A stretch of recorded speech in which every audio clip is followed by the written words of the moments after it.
gets a bonus 100 health and shield. So he's sitting at the 200 mark. On top of that, Siphon is on.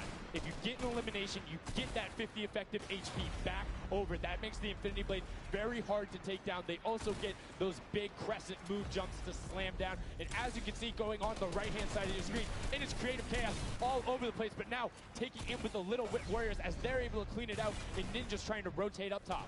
Yeah, I'm sorry to break it to you, but the Llama Record was completely pushed off of their points. And now we have Ninja who's going in with the Infinity Blade. What a player to wield this one right here. Oh, he's getting pushed back. Notice how he doesn't even want to get eliminated. He wants to do as much damage as possible. But is that effective? I think you just kind of reset and you go, or you get up there and you start swinging. The 75 damage hit will be able to take it down, and the Llama Record Company establishes themselves right back up. Now, what's going to be interesting to me is how the players utilize their building. You start with 50 wood, and then if you get an elimination, you get 25 wood directly into your inventory. So if you're able to kind of eliminate out and put pressure down, you can get some ridiculous builds, as we're already seeing on top of the blue hill. Yeah, this is actually a neck-and-neck race right here in the early game so far. Fish Fam, Chicken Champions, and Raven's Revenge are all trading spots at the moment. And Sunshine Soldiers comes right on in to wipe that up and get them out of there. And nice job for Stewart. And look at the Cuddle Crew across the way, just now getting their first points because they've been contested the entire time, whereas Llama Record Company has only had one team coming up towards them. Another thing to note, let's talk about the loadouts here, Monster. What are they rocking? They're rocking everything that you can get in the game, from blue tactical AR up to that hunting rifle. So you have the long range, you have the close range, you have the AR. You kind of just pick and choose your battle, what you want to use. And the one thing you're missing that the Infinity Blade wielder does not have will be 9 impulse grenades. So everyone has a bunch of mobility to be able to get up there. But you see right there, Scissors able to cut down a bunch and get a decent amount of timing. Let's take a look at the score. Little Whip Warriors climbing up, but it is only a 5-second uncontested lead, and they're building on it. Right now, not a lot of points have been scored, which means when that hill opens up at 7 minutes, it's going to be that much more important. Yeah, this is going way better than I expected. There is no one dominant team so far. But the Little Whip Warriors are doing so great right now. There goes Ninja, and he does get traded out. Raven's Revenge kind of takes it back over. Will Go Taga squad managed to hold it down for long enough to get their, points in. Don't forget, he has to clear out the point. If there's someone on it, you're not going to get anything.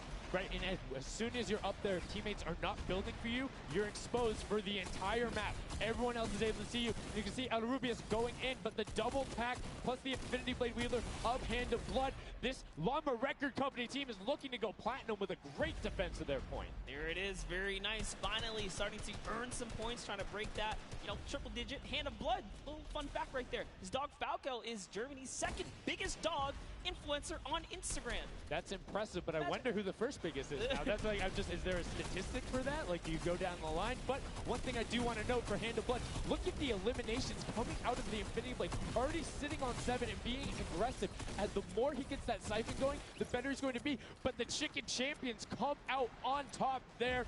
No tender defenders are going left.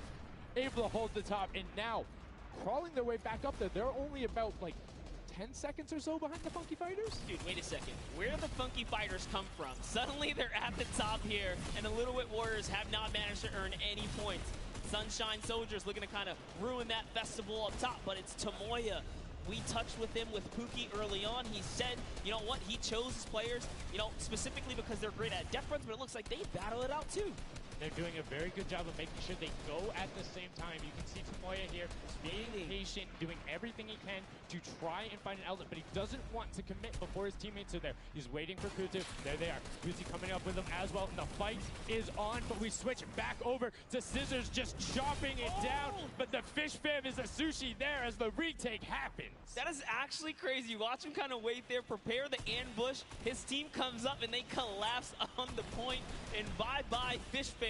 And notice they had enough mats to completely encircle the top, but the Infinity Blade will be able to come right out. So instead, Tomoya jumps straight up to just stall out a couple every second, because every second matters. As you see Kutu also on 8 elims right now. The sword players putting in work. We have a bit of a tie up top. Funky Fighters and Fish Fam. Llama Record so close as well. This is a close one for the run in the top 5 so far. And I like seeing the Funky Fighters using impulses out of spawn. You get 9 of them, so it's great to throw them off to knock other people off the point, but use 3 to get a little faster. These guys are all very experienced in terms of navigating basically every part of creative and battle royale, so they can use those little quick impulses to get themselves more efficient. As you see Zan go down, Suzu go down, Scissors go down right there as Lachlan is just cutting them apart. But Tomoya, again, the Funky Fighters come out on top with the Infinity Blades at least, so no points going over right now to the Cuddle Crew. Oh no, the Cuddle Crew does not have the Infinity Blade wielder here, so Clytex has to kind of hold it down for now and wait until the leader, the team captain, can get up to the top. If Lachlan gets there in time, he might be able to, but nope, they kind of lose their point of interest, unfortunately. And now Gotaga goes up and goes straight back down, not able to catch himself on the edge, so Raven's Revenge gonna have to wait a little bit before they get points, but have full control, and Gotaga unfortunately breaks some of his teammates' build there with the Infinity Blade.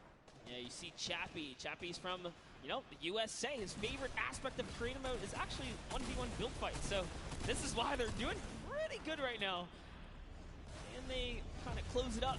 Looks like the Cuddle Crew has come back, but the Fish Fam is here to ruin that entire party. Can they shut it down? And Scissors survives just for a bit more. And again, you see every single time the Funky Fighters go up, it is never a solo person.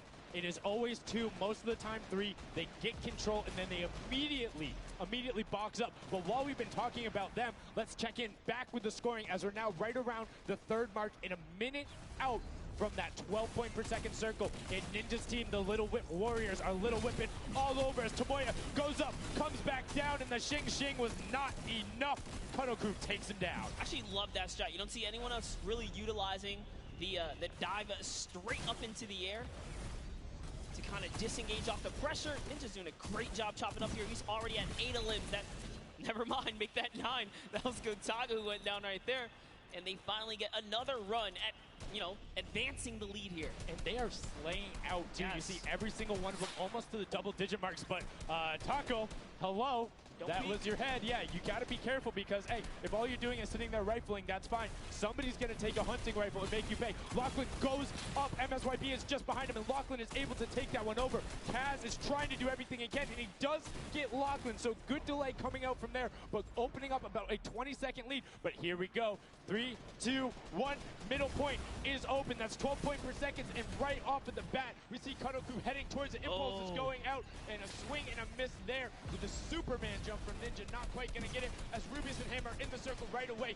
Rubius under fire, but Ninja under fire. Who will take it? Rubius has the better sword on the day, and then immediately taken out. This is chaos. Whoever's the last one here is probably going to be the most successful. But remember, you need your sword wielder. Your captain has to be there. If Lachlan isn't there, it's not even worth fighting for. So Claytex doesn't care. He's trying to pick up that Elim counter. And he's on it. He's playing some good defense there. Down goes Hand of Blood. No points for the Llama record anymore. They actually use that. Just a couple seconds, put them all the way back up to 2nd place. And 2 of the Cuddle Crew right now have combined for 31 eliminations, but they're not converting it into points. They're currently sitting at the bottom, 189. Little Whip Warriors do still have a lead, but it's already been cut down. And just as I said, with the middle hill, Funky Fighters almost take it away. There it goes right on over. And you see any amount of time in that middle hill is so efficient. I'm actually loving that little strat right there. They hold a point, then aim out to where these players spawn in and kind of move in from, just kind of pressure them back. Yeah, so that's when you need somebody with a hunting rifle to start taking shots and saying, hey, pick on somebody else. If you look this way, you're going to have to respawn, because if you can get tags, great, but if you don't convert them and into anything, it's not worth it, as I just kind of stuttered, because Carnifex is sitting on 23 eliminations, Hand of Blood on 14 right there. That's why the Llama Record Company is ahead right now. Yes, and they were using that 4x bonus on Capture Point D, which is right in the middle. It only appears after the 7-minute mark. So now that we only have 5 left in the game, it's up to whoever can hit that 1,000 first or the timer runs out. But at this pace, I think the Fish Fam, the Funky Fighters, or the Llama Records are probably going to take it here. Yeah, the Sunshine Soldiers are also racking up points quickly. What's interesting to see is the Fish Fam are pretty much now uncontested as everyone has tunneled in on that center hill. But once you get later into the game, when you need to kind of go up a little bit more, consistent points end up winning out because everyone will turn their attention to the 12 points per second. You'll have impulses going down there, random hunting rifle shots, builds 24/7 because they see that tick happening. And look, as I say, all the sword players are down there, 2 of them going off, the attack shotguns being thrown up, walls everywhere, but it doesn't matter. Points aren't being scored right now. Yeah, they're trying so hard to get all the bonus points that the Fish Fam is just like stealing away the lead right now. But also, remember, if their teammates pick up elims, you get matched straight to your points, into your inventory. So they're able to fortify up there, and that's why they're just slowly growing. And you can actually fortify to prevent the impulses from going in or make kind of a wall to toss it in. As you see, Hand of Blood picking up his 16th elim, but hey, Scissors is chilling. Yeah, Pumpernickel it up, man. Pumpernickel it up. Yeah, let him know. Let him know. There we go. He's saying, hey, you guys, we'll stick to our strategy. Let's see if somebody goes to contestant. There it is right away. They go up, but all 4 of them. You don't want to run into this. They're ready and waiting. They know they have the lead right now. Oh, he's holding a trophy.